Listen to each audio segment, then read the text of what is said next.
همزة ظا زبر أظ. همزة و زبر أظ. همزة و زر إغ. همزة قيش أغ. أغ إغ أغ. It says,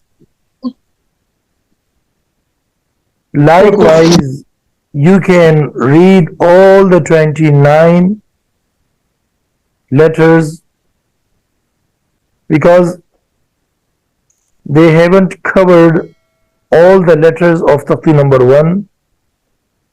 So if you want to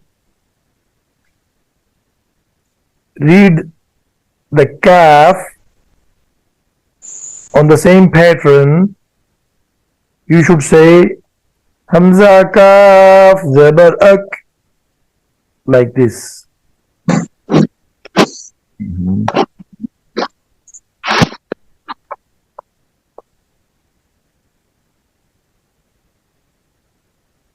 And Hamza kaf zer ik, like this.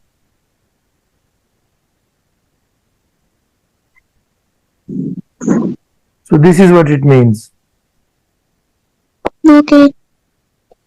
And if you want to read Hamza Ain, you will say Hamza Ain Zabar A. Want to read Hamza Ain, you will say Hamza Ain Zabar A. همزة عين زبر أ. Hamza Ain Zer Ear. همزة عين زر إر.